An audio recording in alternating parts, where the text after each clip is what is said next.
This morning on BRN, despite overall inflation remaining stable, grocery prices still rose. And joining me now to help break it all down is Dr. David Anderson with Texas A&M University. David, great to see you. Thanks for joining us on the program this morning. Hey, great to be with you this morning. Yeah, it's always great checking in with you and learning about food prices. I want to start and their impact throughout the macro and also the micro parts of our economy and the global economy. Let's start with the basics, though. My understanding in reading some of the CPI numbers, and again, I'm not the economist, you're the economist, is that inflation has actually stabilized, that we're not seeing the same amount of inflation that we had seen year over year. What are your thoughts? No, I think that's basically right. If we look at the data, we see some stabilization or slowing of inflation, which is, that's why the Federal Reserve works to increase interest rates, is to slow inflation. And so we might think of that as working. And that's the broad number, the big broad CPI number. If we were to dig in a little more, we'd see some differences in different categories of items like we normally do. Let's talk about beef, where I know you have a certain area of expertise. Has beef prices, meat that we get at the store, has that come down or has that actually gone up? Well, kind of the broad number, if we looked at choice quality grade, that's the USDA grade. You'll see a lot on the packages at the grocery store. That was flat. It may have been down a cent or two, flat overall. But if we dug into individual cuts, some of them have increased dramatically. Ground beef, for instance, is higher. If we looked in the wholesale market over the last month or 6 weeks, we see even higher prices for ground beef, really jumping higher. And it's really, we see that for most other cuts as well, driven by a couple of things. One is just plain tighter supplies. We've had fewer cattle going to market over the last couple of months. Tighter overall supplies is contributing to higher prices. But also, if we look back over the last couple of months, here we are in, early mid-July, and we hit grilling season, building up to Memorial Day and where we are now. So we get a bump in demand too from consumers buying for what they're going to throw on the grill. So we have both a supply and a demand component into what we see for beef prices. David, kind of following through from the macro to maybe a little bit down, I don't know what you would call it, the economic term is, but I'm going to call it the micro. I know it's not really truly micro. Let's talk about restaurants, because restaurants have to buy things like beef. They have to buy supply. Are their prices coming down? And what does that mean for the consumers? The consumers still eating out, or are they packing it in and saying, I'm actually going to do a little cooking at home? Well, I think that's been a shift we've seen going on with prices at restaurants going up faster than what we see prices, what we call food at home, kind of the grocery store price. And that should lead people to shift around. And I think that's what we see in some of the data that's out there. If we looked at some sales data that gets reported by a number of companies for particularly grocery stores, we see the meat case, where all your choices in the meat case, where sales have increased compared to a year ago. Sales are up, but not only, I always look at that and I think, well, gosh, it's probably because prices are higher. But if by what they're reporting of what they're seeing, not only are prices higher, but sales volume is up too. So people are buying, broadly speaking. But I think that does mask consumers and their individual budget, where they are in their budget, as to what they can spend on and what they choose to spend on as budgets get tighter. Yeah, Americans, David, I mean, there are exceptions to every rule, but Americans seem to like their beef. In the past, we've talked to you, David, about egg prices. It seems like egg prices have abated, even though there's still the avian pandemic or avian flu. There was a whole bunch of killing of birds. As a result of that, prices went up. It seems like egg prices have gone down, and eggs are also a staple of the American diet.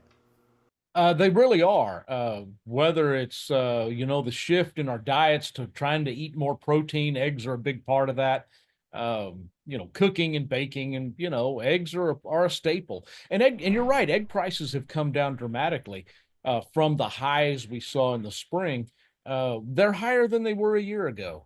They remain, but we also have fewer egg laying chickens on hand now than we did a year ago. So we've got less supplies also. And so I think that's an important part of this is we do have fewer supplies of chickens laying eggs, and that just kind of tightens things up and keeps prices higher. But we're well below where we were at the shockingly high prices this spring when HPAI was really much more evident, happening a lot more often, and resulting in the loss of a lot of birds. David, we have talked with you, I feel like for quite some time about tariffs. Recently, there was an announcement. We're recording this on the 7th of July, Monday, the 7th of July. I think there was an announcement saying some of the tariffs were going to be pushed off till August 1st, even though tariff notes are going out on the 7th at 12 p.m. I don't understand the correlation, but I don't do negotiations like that. So what does that mean to our food supply and some of the relationships we have with global producers? Well, I think really it contributes, as you point out, August, July, this announcement, that announcement. So much is up in there. It adds a lot of uncertainty, and I think it adds some volatility to things. I think it's worth thinking about too. Much of the food we consume, we produce here in the U.S., but there's some big items that we import.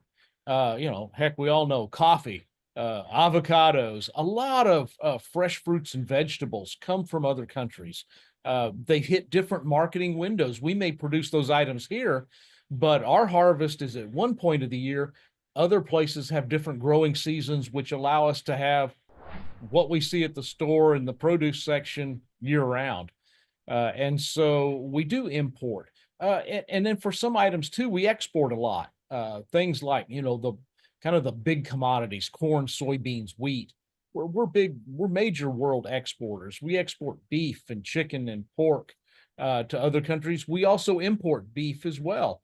So it's really an interconnected agricultural market. I'll point out one other thing I think is interesting as we think about the restaurant side, particularly. The what I'll call the raw materials, the meat and vegetables on your plate. That's only part of the costs. I've seen a couple of interesting stories lately about, the styrofoam containers if you take takeout. Uh, Yep. the you go to a place, they make particularly if you're standing in line and they put your plate together or whatever you're going to take away, they've all got gloves on, right? And so almost all of those things are imported. And so I think where we can think about tariffs hitting restaurants' bottom lines and squeezing their margins is a lot of the other things that go into putting that plate in front of you.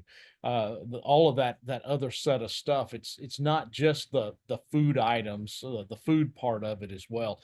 So, and a restaurant's really caught in a bind. Those costs are going up, yet they got to put a plate in front of you that is competitively priced, that it's something you can afford, and that draws you there versus some other choice.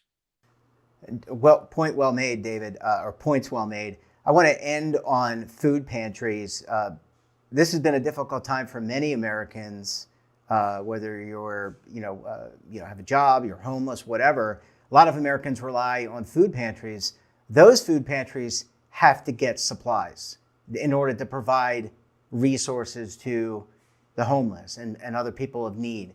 They're under extenuating circumstances as well. A lot of financial pressure to fill up the pantries. And I would also say a lot of people who we might call the working poor, that they work, they have jobs, they're just not very well paid. And so we have a lot of people in society that are even our neighbors who rely on food pantries. I think the thing people probably don't realize sometimes, it's not just your local food drive or local donations, but food pantries across the country have relied heavily on federal government assistance to provide food, including, we've had things where federal government has provided funding for food pantries to buy from local farmers. And it would appear in the big bill that just passed, a lot of that is drying up and will be gone. And so I think it leads to a lot of concerns about where are our food pantries going to get the resources they need to help those in our communities. And relying on your local food drive is only a small portion of what our food pantries really rely on to help feed our neighbors. Yeah, really well said, David. We're going to have to leave it there. We'll have to pick up the conversation again. You and I could talk for hours. There's so many important elements to this, but we will find out more as the tariffs unfold, as the markets change, as the economic picture becomes murkier or clearer. I'm not sure which one. David, great to see you. Thanks for joining us, and we look forward to having you back on the program again very soon. Hey, thanks. Great to see you. And don't forget to subscribe to our daily newsletter, The Morning Pulse, for all the news in one place. Details, of course, at our website, and your subscription helps support all this great BRN content. We're back again tomorrow for another edition of BRN. Until then, I'm Jeff Snyder. Stay safe, keep on saving, and don't forget, roll with the changes.